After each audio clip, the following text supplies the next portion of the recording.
নমস্কার, আপনারা দেখছেন রাশিফল। এটি একটি জ্যোতিষ ভিত্তিক চ্যানেল। আজ আমি বলতে চলেছি বাস্তুশাস্ত্র নিয়ে। আমরা জানি যে আমাদের প্রত্যেকের জীবনে নানান রকম সমস্যা আসে। কর্মহীন হয়ে যায়, রানিং ব্যবসা বন্ধ হয়ে যায়, বিবাহযোগ্য ঘরে থেকেও বিবাহ হয় না, শত্রুতা বাড়ে, নানান সমস্যা কিন্তু আমাদের জীবনে আসে। আর এগুলো কেন আসে? সব কিছু বাস্তু থেকে আসে। কারণ আমরা বেশিরভাগই আমাদের বাড়ির উপরে ডিপেন্ড করে। কারণ যে যেখানেই থাকে না কেন, যে কাজ করা হয় না কেন, রাতে এসে কিন্তু ওই বাড়িতেই থাকতে হয়, বাড়িতেই ঘুমাতে হয়। তাই বাস্তু যদি কোনো রকম খারাপ থাকে, বাস্তুর যদি কোনো নেগেটিভ এনার্জি থেকে থাকে, সেই প্রভাব কিন্তু ওই বাড়িতে যারা যারা থাকে প্রত্যেকের জীবনে পড়ে। সেই সমস্যা থেকেই কিন্তু নানান রকম সমস্যা আসে। রোগ ভোগ হতে পারে, চাকরি চলে যেতে পারে, বন্ধ রানিং ব্যবসা বন্ধ হয়ে যেতে পারে, অভাব অনটন আসতে পারে, বাড়িতে অশান্তি, ঝুট ঝামেলা, নানান রকম সমস্যায় কিন্তু আমরা জর্জরিত হই একমাত্র বাস্তুর কারণে। বাস্তু দোষ থাকলে সেই সংসার কখনো ভালো হতে পারে না।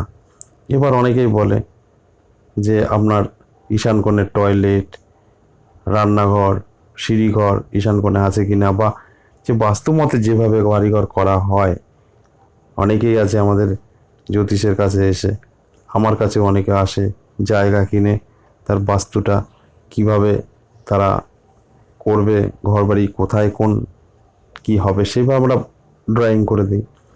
তাদের তো আছেই, তাদের কিন্তু সামনের জীবন খুব ভালো থাকছে। যাদের অলরেডি তৈরি করা আছে তাদের বাস্তুদোষ কিভাবে কাটাবে সেইটা নিয়ে আমি আলোচনা করব।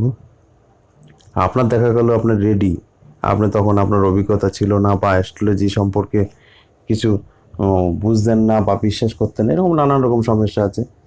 তখন আপনার বাড়িঘরটা তৈরি হয়ে গেছে, বা আপনার একটা রেডি বাড়ি আপনি কিনেছেন, কিন্তু সেখানে কয়েক কোটি টাকা খরচা আছে। ওই বাড়িটা যদি আপনি বাস্তবমতে করতে চান তাহলে পুরো ভেঙে করতে হবে, সেটা সম্ভব না। একটা বাড়ি এখন তৈরি করতে গেলে যা খরচ, আপনার আমাদের কাছ থেকে জ্যোতিষদের কাছ থেকে শুনলেন বাস্তু কোথায় কি করতে হয়, সে শুনে গিয়ে আপনার সম্ভব যে ওই বাড়িটা আপনি ভেঙে আপনার মতন করে বানাবেন? এটা সম্ভব না। তাহলে আপনার কি হবে? আপনার যে বাস্তুদোষের জন্য আপনি বাড়ি ভেঙে বাড়ি করবেন না, তার থেকে বাস্তুদোষ আরও খারাপ হয়ে আপনার জীবনে আসবে। কারণ যে অর্থটা আপনার নষ্ট হবে বাড়ি ভাঙতে, আবার বাড়ি তৈরি করতে, সেই অর্থর যে পরিস্থিতি যে আপনার জীবনে আসবে, সেটা বাস্তব ভালোর থেকে আপনি ভালো করলেন, বাস্তুটা আপনার মতন বানালেন, কিন্তু যে অর্থটা খরচা করে করলেন সেই যে প্রভাবটা পড়বে না, ওই ভালো বাস্তু খারাপের থেকেও বেশি খারাপ কাজ করবে। অতএব ওইটা সম্ভব না। কখনো বাড়িঘর ভেঙে সম্ভব না। আপনার আমি মানছি ঈশান কোণে আপনার সিঁড়িঘর আছে, পায়খানা, টয়লেট বা আপনার রান্নাঘর আছে। এখন বাস্তবতে আপনার যদি এটা সরাতে, এটা কি সম্ভব? ওটা ভেঙে গিয়ে আপনার ওগুলো ঠিকঠাক করা সম্ভব?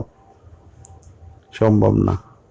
এর জন্য আমি আজ আপনাদের সামনে ভিডিও দিতে আসছি। আপনার বাড়িতে যত রকম বাস্তুদোষ থাকুক না কেন, আপনার বাড়িতে যে অবস্থায় যে ঘর থাকুক না কেন, ঠাকুরঘর যেদিকে খুশি থাকুক না কেন, টয়লেট যেদিকে খুশি থাকুক না কেন, আপনার যে অবস্থায় আছে, সিঁড়িঘর আপনার যে পাশে থাকুক না কেন, আপনার দেখার দরকার নেই, আপনার বাড়ি কিন্তু অটোমেটিক ঠিক হয়ে যাবে। আর এটাই হচ্ছে বাস্তব। কারণ কখনো ওই বাস্তুদোষ রেডি করা বাড়িকে ভেঙে চুরে ঠিক করা সম্ভব না। ঠিক করতে গেলে আপনার বাস্তুদোষ যতটা খারাপ অবস্থায় আছে, আপনার যে পরিস্থিতি, ওই আপনি ঠিক করে তার থেকে আরও খারাপ পরিস্থিতিতে চলে যাবেন। অর্থনৈতিক দিক থেকে অনেক পিছিয়ে যাবেন। অতএব দরকারই নেই। আপনার বাড়িঘর যেরকম অবস্থা আছে, আমি কিছু নিয়ম বলবো আর কিছু গাছ লাগাতে বলবো, আপনি লাগিয়ে দেখুন, আপনার বাস্তু ঠিক হয়ে যাবে। আর আপনার যেসব দিক থেকে আপনি পিছিয়ে ছিলেন, সেসব দিক আপনার অটোমেটিক আস্তে আস্তে আস্তে আস্তে ঠিক হয়ে যাবে। আর বাস্তুটা কিন্তু আমাদের জীবনে বড় একটা প্রভাব। কারণ আমরা বেশিরভাগই বাড়ির উপরে ডিপেন্ডেড। রাতে ঘুমাতে হয় বাড়িতে। বাড়িতে যদি নেগেটিভ এনার্জি থাকে, আপনার কর্ম তো আপনি বসেই যাবে, অর্থনৈতিক টানাপোড়েন আসবে, অশান্তি ঝুট ঝামেলা থেকেই যাবে। তো এর থেকে বাঁচার একটাই উপায়, সেটা আমি আপনাদের কাছে বলবো। আপনারা কি করবেন, যদি দেখেন যেদিকে বাথরুম থাকার কথা সেদিকে আপনার নেই, যেদিকে আপনার রান্নাঘর কিচেন থাকার কথা সেদিকে নেই, আপনার যেদিকে সিঁড়িঘর থাকার কথা সেদিকে আপনার নেই, যদি এরকম হয়ে থাকে তাহলে কি করবেন আমি বলছি। একটা বাটিতে, খোলা বাটিতে লবণ নেবেন, 1 বাটি লবণ নিয়ে আপনি বাথরুম কোণে, যদি একটুকু জায়গা থেকে থাকে, নিশ্চয়ই কিছু না কিছু জায়গা ছেড়েই ঘর করা হয়, সেখানে একটা কলা গাছ লাগিয়ে দিন। ঈশান কোণে, বাড়ির ঈশান কোণে একটা কলা গাছ লাগিয়ে দিন। আর বাড়ির সামনে একটা নিম গাছ লাগিয়ে দিন। নার্সারিতে গেলে আপনারা পেয়ে যাবেন। বাড়ির সামনে একটা নিম গাছ লাগিয়ে দিন, আর ঈশান কোণে একটা কলা গাছ লাগিয়ে দিন, সে যে কোনো কলা গাছ। আর আপনার নতুন করে বাড়ি ভেঙে আপনার বাড়ি করতে হবে না, আপনার অটোমেটিক বাস্তু ঠিক হয়ে যাবে। আপনার যে সমস্যাগুলো ছিল, অর্থনৈতিক কষ্ট, ঝুট ঝামেলা, অশান্তি, সংসারে শান্তি নেই, আপনারা আস্তে আস্তে দেখবেন 1 থেকে 2 মাসের মধ্যে সমস্ত সমস্যা থেকে আপনারা বেরিয়ে আসছেন। সমস্ত ঝুট ঝামেলা থেকে আপনারা কিন্তু অনেক বেটার জায়গায় থাকবেন। বিশ্বাস করে করুন। আমি আবারও বলছি, বাথরুমে লবণ খোলা বাটিতে রেখে দেবেন, 7 দিন পর পর বাড়ির বাইরে ফেলে দেবেন, জলে গুলিয়ে ফেলে দেবেন। আর প্রত্যেকটা ঘরের যতগুলো রুম আছে সেই ঘরের সদর দরজায় আপনারা ফিটকারি কালো কাপড়ে বেঁধে ঝুলিয়ে দেবেন, মেন যে দরজাগুলো ঘরের আছে।